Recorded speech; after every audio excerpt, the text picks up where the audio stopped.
I'm a little rusty. It's been a few years.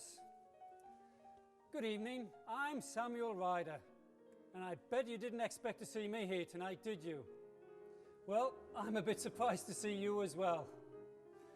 I'm proud to say that the Ryder Cup has become golf's premier competition, the Olympics of our game.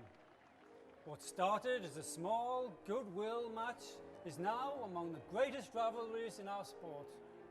And I must confess that no one is more surprised by this remarkable turn of events than me. If you'll allow an old man a brief remembrance of things past, I'll explain.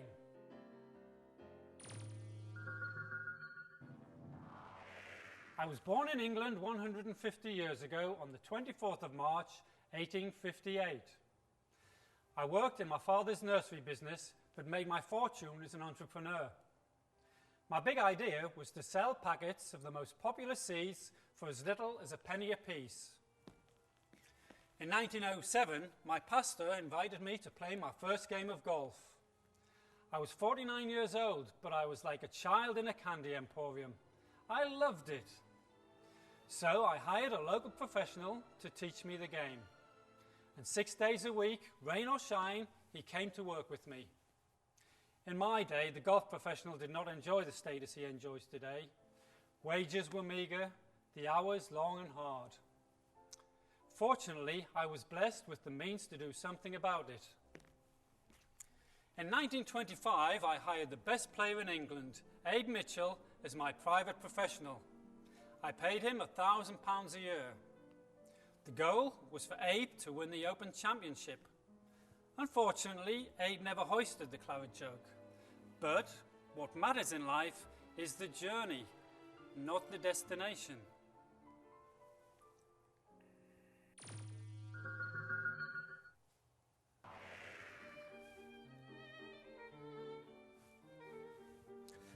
Now, you may wonder why they call this great event the Ryder Cup.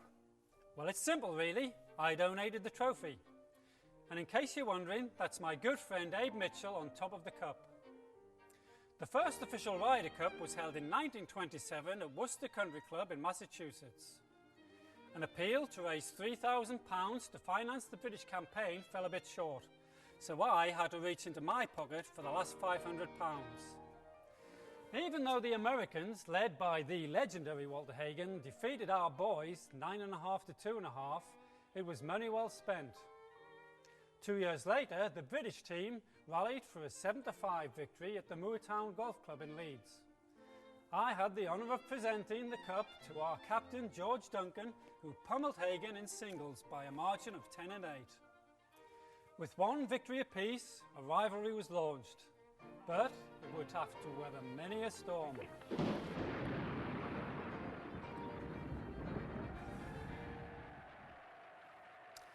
In 1939, the winds of war howled across Europe. The secretary of the British PGA dispatched a telegraph to their US colleagues saying, I quote, "When we have settled our differences and peace reigns, we will see that our team comes across to remove the Ryder Cup from your safekeeping." World War II lasted for 6 dreadful years. With the Allied victory in 1945, there was a universal yearning for a return to normalcy. But golf in the United Kingdom had been decimated. Fortunately for our great game, a fruit merchant from Portland, Oregon, Robert Hudson, was determined to see that the Ryder Cup returned to its rightful place on the sporting calendar. He picked up the tab for our boys to compete. On November the 1st, 1947, the Ryder Cup was staged at the Portland Golf Club. Not surprisingly, those Yanks beat us again. But it wasn't the score that was important. It was the fact that the Ryder Cup had been saved.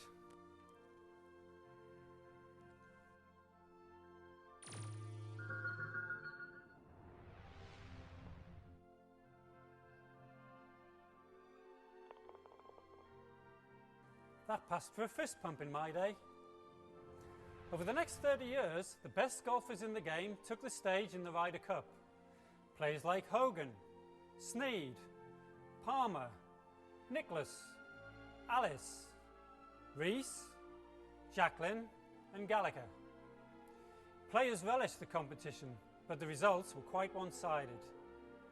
From 1927 to 1977, the US won 18, lost 3 and tied 1. With the outcome seldom in doubt, the golfing public began to lose interest. Desperate times called for desperate measures, and it was none other than Jack Nicklaus who found the solution. Nicklaus suggested to Lord Derby that the British and Ireland side should be expanded to include players from continental Europe.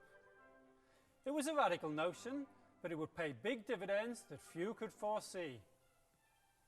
There it was. Let history show that was it. 1979 saw the Europeans join the fray for the first time. The US again won handily by a score of 17 to 11. 4 years later, Tony Jacklin was named captain of the European side, and the Ryder Cup would never be the same.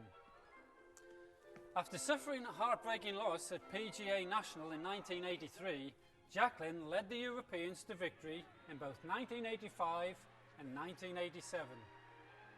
Over the next 20 years, the European side would win 5 times, compared to 3 wins for the Americans and 1 tie.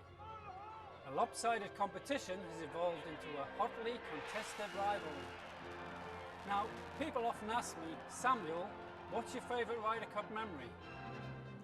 With 80 years of highlights to choose from, that's a very hard question to answer. I'll have to think about it. Okay, I've thought about it. For me, the greatest moment in Ryder Cup history was a 4-foot putt. It was 1969 at Royal Birkdale. The cup would be decided by the final match, and what a pairing it was. Jack Nicklaus, the best player in the world, against Tony Jacklin, the reigning Open champion. At the 18th green, the match was tied and both players were on in regulation. With his teammates watching anxiously, Tony Jacklin's birdie putt came to rest within 2 feet of the cup. Now it was Nicklaus's turn. This was the kind of moment Jack lived for. But not only did he miss this birdie attempt, he charged it 4 feet past. If he missed and Jacklin made, the cup would reside in Britain for the first time in 12 long years. Jack took his familiar stance and willed his putt into the hole. As he picked up his ball, he also picked up Jacklin's marker. With Jack's concession, the match ended in a 16-16 tie, and the US retained the cup. Long after the score has been forgotten, golfers will tell the story of Jack's remarkable gesture.